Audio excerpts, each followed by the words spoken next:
네, 여러분 안녕하십니까? 계속해서 뉴스투데이 제주입니다. 4.3 희생자와 유족들은 4.3의 악몽을 잊지 못하고 트라우마에 시달리고 있는 경우가 대부분인데요. 13살 소녀가 겪었던 4.3의 경험을 그림으로 풀어낸 전시회가 마련돼 관심을 모으고 있습니다. 현재훈 기자가 보도합니다. 13살의 나이 4.3의 광풍을 경험한 김인근 할머니는 평생을 악몽 속에 살았습니다.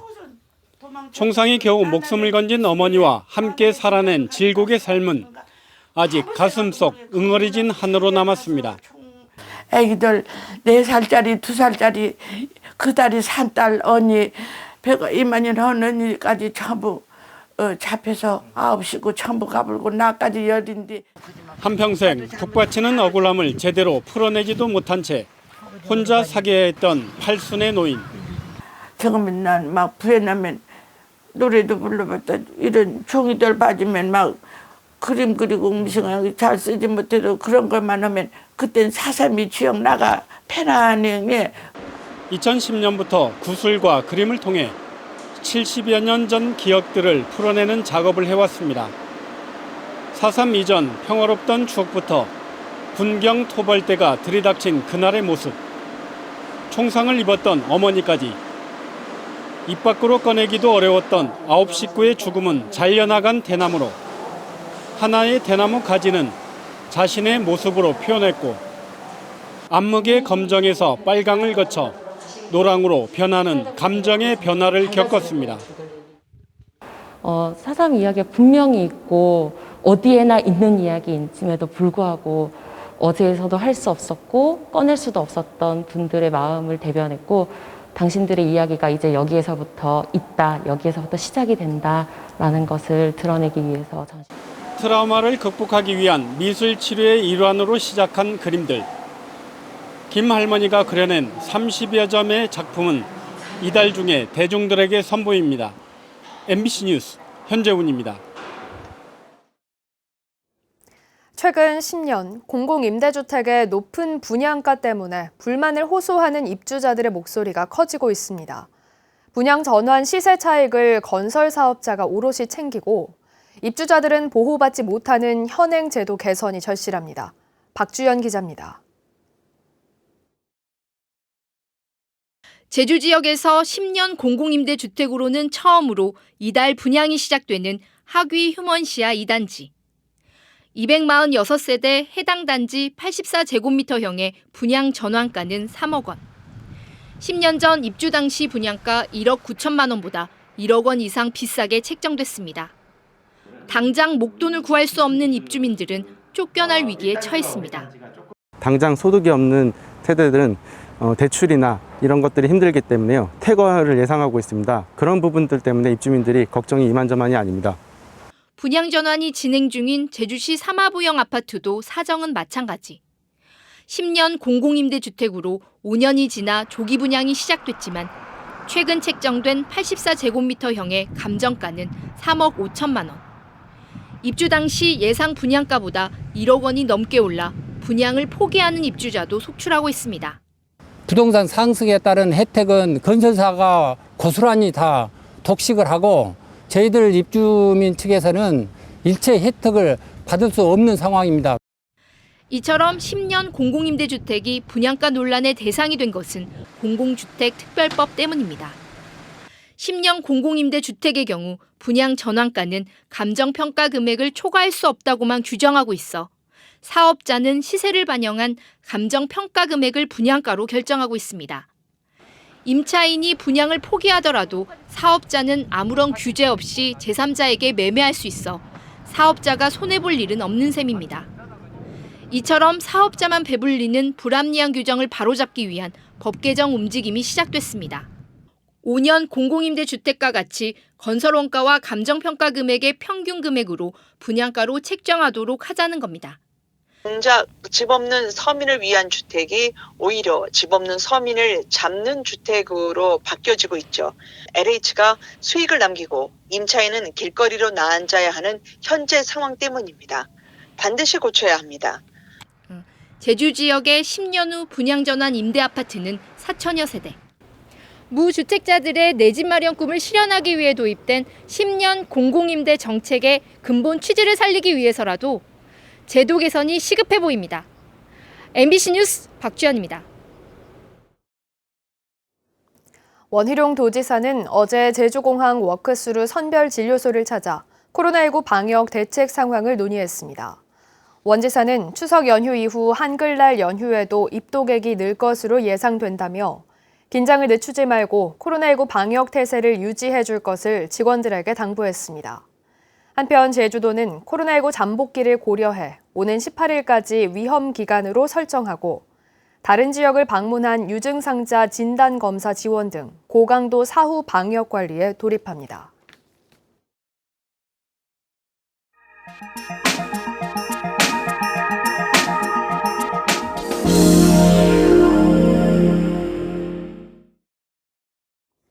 최근 한국조세재정연구원이 지역화폐가 실효성이 낮다고 지적하면서 이 지역화폐 정책에 대한 논란이 이어지고 있습니다. 부산은 지역화폐인 동백전을 지난해부터 발행하고 있는데 어떨까요? 부산 이두원 기자가 따져봤습니다. 지난해 12월 발행된 지역화폐 동백전. 현재까지 86만 4천 명에 달하는 시민이 가입했고 월 누적 사용금액 10만 원까지는 10%, 10만 원 초과부터는 5%가 적립됩니다. 하지만 최근 한국조세재정연구원이 지역화폐의 효용성에 의문을 제기하고 나서면서 동백전의 경제적 실효성 여부도 주목받고 있습니다. 쟁점은 크게 두 가지입니다. 우선 지역화폐가 특정 지역에서만 사용이 가능해 인접 지역에서의 소비를 줄여 경제적인 피해를 안긴다는 것.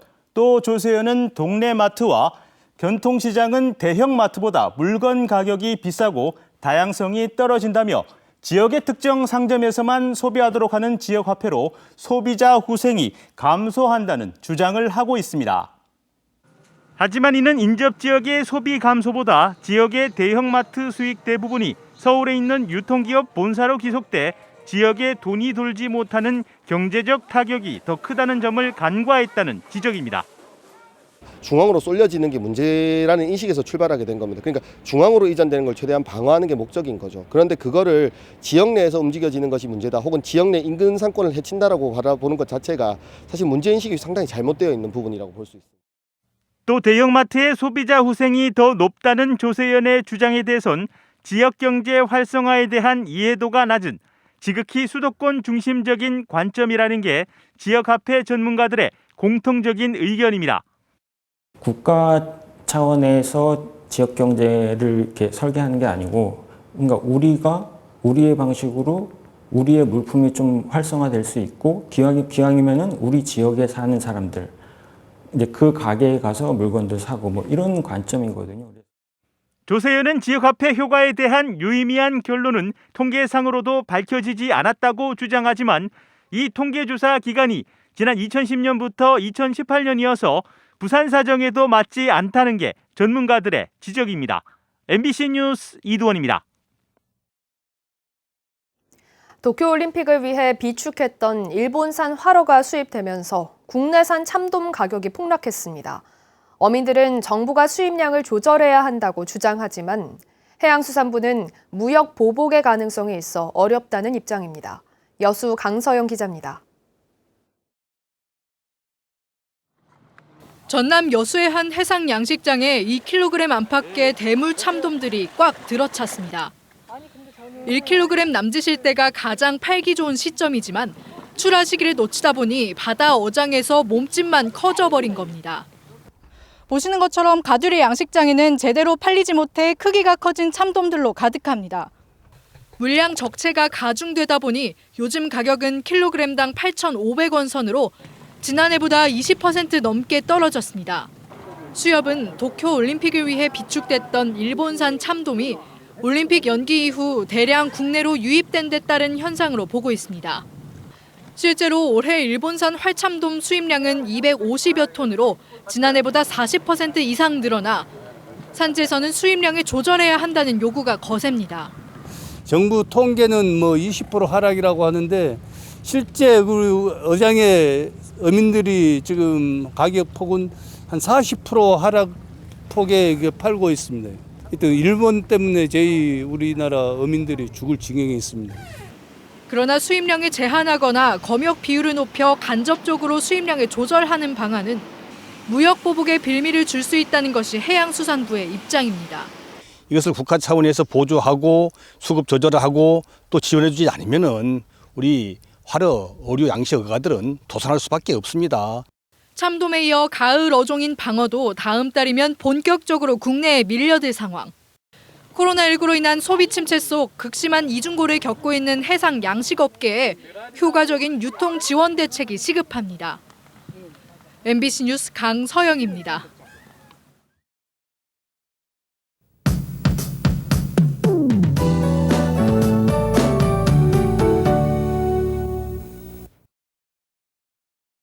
연휴가 끝나고 새로운 한 주의 시작인 오늘 아침 공기가 꽤 쌀쌀합니다. 현재 제주시의 기온이 16도로 어제 같은 시각보다 3도가량 낮게 출발하고 있는데요. 낮 최고 기온도 20도에 그치며 쌀쌀하겠습니다. 여기에 오늘부터 모레까지 찬바람이 강하게 불면서 체감 온도는 더 낮을 걸로 예상되는데요. 외출할 땐 옷차림 따뜻하게 하셔야겠습니다. 오늘 대체로 맑고 쾌청한 날씨를 보이겠습니다. 원활한 대기 확산의 영향으로 미세먼지 농도 좋음 수준 보이며 공기는 깨끗하겠습니다. 다만 제주도 남쪽 먼바다에는 풍랑주의보가 발효 중인데요. 해상의 물결이 다소 높을 걸로 예상돼 항해나 조업하는 선박은 각별히 주의하셔야겠습니다. 다음은 자세한 지역별 날씨입니다. 현재 기온 북부와 서부 동부가 16도, 남부가 15도를 보이고 있습니다. 낮 최고 기온은 남부가 22도, 북부와 서부 동부가 20도로 어제보다 낮겠습니다. 오늘 도서 지역은 맑겠고 현재 기온 17도 선에서 출발하고 있습니다. 현재 제주도 남쪽 먼바다에는 풍랑주의보가 발효 중인 가운데 내일 오전까지 초속 16m의 매우 강한 바람이 불겠습니다. 바다의 물결도 4m까지 높게 일 걸로 예상돼 해상 안전사고에 각별히 유의하시기 바랍니다. 오늘 아침 제주공항은 구름만 조금 낀 가운데 항공편은 정상 운항되고 있습니다.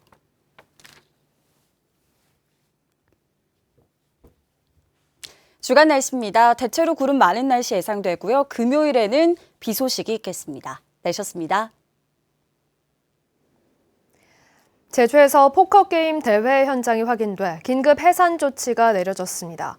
제주도는 그제 오후 6시쯤 제주 시내 한 호텔 식당에서 서빙 직원 등을 두고 포커게임을 하던 현장을 확인해 긴급 해산 조치를 명령했다고 밝혔습니다. 현장에는 전국에서 모인 참가자 40여 명이 있었으며 제주도는 연쇄 전파 우려가 높고 방역수칙 준수가 어렵다고 판단해 행사를 취소시켰다고 설명했습니다. 서귀포 해양경찰서는 선박 대기오염 물질 불법 배출을 예방하기 위해 이달 말까지 선박 연료유의 황함유량 일제 단속을 벌입니다. 단속 대상은 중질유와 경유를 연료로 사용하고 국내외를 항행하는 모든 선박으로 선박의 연료유 시료를 채취 및 분석해 유종별 황함유량 허용치 준수 여부와 연료유 교환 등을 집중 점검할 계획입니다. 일반 교통사고보다 치사율이 높은 농기계 교통사고가 줄지 않고 있습니다. 경찰청이 국회 농림축산식품해양수산위원회 정운천 의원에게 제출한 자료에 따르면 2016년부터 지난해까지 4년 동안 제주에서 발생한 농기계 교통사고는 56건으로 6명이 숨지고 60명이 다쳤습니다. 정 의원은 농기계 운전자의 70% 이상이 65살 이상 고령자인데다 농기계 교통사고 치사율은 일반 사고에 비해 5배 이상 높아 지역별 농촌 실정에 맞는 안전 대책이 필요하다고 지적했습니다. 제주에서 발생한 농산물 절도 사건 3건 가운데 1건은 해결되지 않은 것으로 나타났습니다. 경찰청이 국회 행정안전위원회 박완주 의원에게 제출한 국정감사 자료에 따르면 2016년부터 지난해까지 4년 동안 발생한 농산물 절도 사건 168건 가운데 64.3%인 108건의 범인은 잡혔고 35.7%는 해결되지 않았습니다. 제주 지역 검거율은 전북 71.6%에 이어 두 번째로 높지만 농산물 절도 사건은 2016년 26건에서 지난해 52건으로 증가 추세를 보이고 있습니다. 지난해 제주에서 1시간에 한 건꼴로 강력범죄가 발생한 것으로 나타났습니다.